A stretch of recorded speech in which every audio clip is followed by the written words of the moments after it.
அஸ்ஸலாமு அலைக்கும். இன்னைக்கு ராபியா குக்கிங்கில் என்ன செய்ய போகிறோம் அப்படின்னு பார்த்தீங்கன்னா, ஒரு பீஃப் வறுவல் தாங்க செய்ய போகிறேன். நான் அதுக்கு இப்போ தேவையான பொருட்களை அதை எப்படி செய்கிறதுன்னு சொல்லிட்டு இப்போ வந்து பார்க்கலாம். இது வந்து ஒயிட் ரைஸ்க்கு சாம்பார் சாதத்துக்கு ரொம்ப நல்லாயிருக்கும். இப்போ இதை எப்படி செய்யறதுன்னு சொல்லிட்டு பார்க்கலாம். நான் வந்து 1/2 kg பீஃப் வந்து எடுத்திருக்கேன். இதில் வந்து இது நல்லா வாஷ் பண்ணிவிட்டு இதில் வந்து ஒரு பெரிய வெங்காயம், பல்லாரி வெங்காயம் வந்து நீளமாக கட் பண்ணிவிட்டு அதை வந்து இந்த மாதிரி இதில் போட்டுக்கோங்க.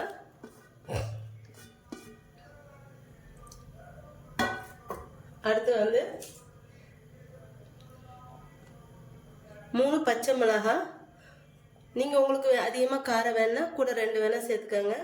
அடுத்து வந்து ஒரு சின்ன துண்டு தேங்காய். அந்த தேங்காயை வந்து இந்த மாதிரி மெல்லிசாக கட் பண்ணி எடுத்துக்கோங்க. பாருங்க, இந்த மாதிரி மெல்லிசாக கட் பண்ணி எடுத்துக்கணும். ஒரு இவ்வளோ பெரிய துண்டு நான் வந்து எடுத்திருக்கேன். அதை வந்து இந்த மாதிரி மெல்லிசாக கட் பண்ணி சேர்த்துருக்காரு. சேர்த்துட்டு அடுத்து வந்து ஒரு 50 கிராம் சின்ன வெங்காயம், ஒரு கைப்பிடி அதை வந்து சேர்த்துக்காங்க. அடுத்து வந்து ஒரு 3 ஸ்பூனு இஞ்சி பூண்டு பேஸ்ட் இல்லை, நல்லா நச்சுக்கங்க. இஞ்சி பூண்டை வந்து இந்த மாதிரி நல்லா நச்சுக்கங்க. ஒரு 3 ஸ்பூன் எடுத்துக்கோங்க. இதை நான் வந்து சேர்த்துக்கிறேன்.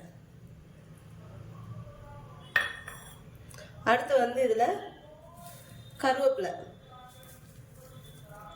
சேர்த்துருக்கேன். அடுத்து வந்து இதில் வந்து தேவையான அளவு உப்பு வந்து சேர்த்துக்கிறேன். உப்பு சேர்த்துட்டேன். இப்போ இது நல்லா கலந்து விட்டுக்கோங்க.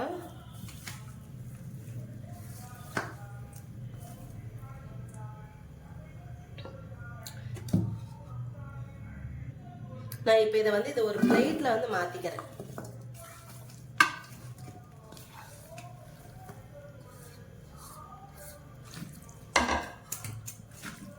மாற்றிட்டு இப்போ இதில் வந்து 1.5 ஸ்பூன் மிளகாத்தூள்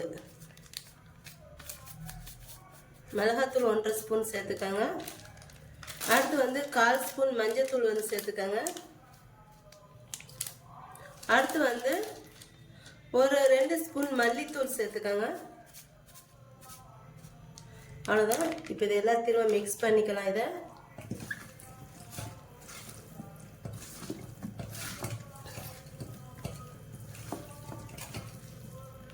இப்போ இதில் நான் வந்து ஒரு 2 ஸ்பூன் நெய் வந்து சேர்த்துக்கிறேன்.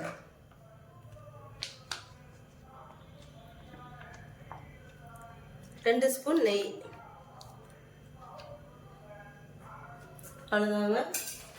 இது எல்லாத்தையும் திரும்பவும் நல்லா மிக்ஸ் பண்ணிட்டு இதை வந்து குக்கரில் வந்து ஒரு 5-6 விசில் வந்து வச்சிடணும். இது வந்து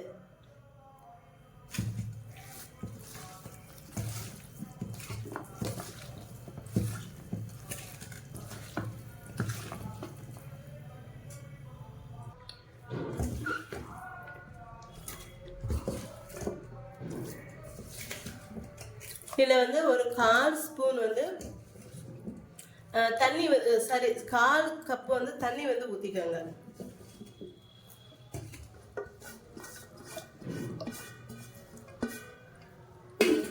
தண்ணி வந்து அதிகமாக இருச்சாக்கானா கொஞ்சம் கம்மியாகவே சேர்த்துக்கணும். அவ்வளோதாங்க, போதும். தண்ணி வந்து கொஞ்சம் கம்மியாகவே ஊற்றிக்கணும். அடுத்து வந்து இதை வந்து இப்போ இதை நான் மூடிடுறேன்.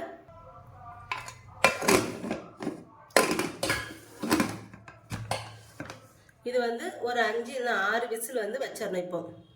இப்போ இது பாருங்க, நல்லா வெந்துருச்சு. இதை வந்து இன்னும் தண்ணி நல்லா வற்றணும். இதில் நான் வந்து இப்போ வந்து ஒரு 2-3 ஸ்பூன் தேங்காய் எண்ணெய் வந்து ஊற்றிக்கிறேன். ஊற்றிட்டு இப்போ இதை ஒரு பாத்திரத்துக்கு மாற்றிடலாம்.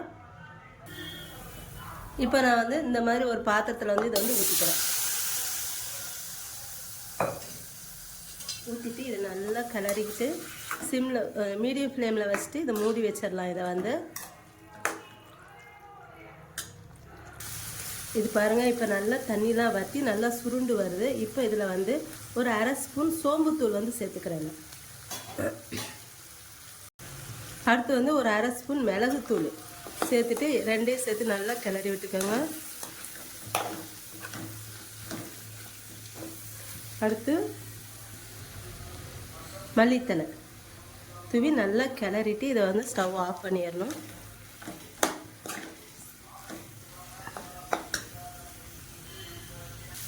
அவ்வளோதாங்க, பீஃப் வறுவல் வந்து ரெடி ஆயிடுச்சு. பீஃப் வறுவல் வந்து ரெடி ஆயிடுச்சு. என்னோட இந்த வீடியோ உங்களுக்கு பிடிச்சிருந்தா லைக் அண்ட் கமெண்ட் ஷேர் பண்ணிக்கோங்க. என்னோட சேனலை மறக்காமல் சப்ஸ்கிரைப் பண்ணிக்கோங்க.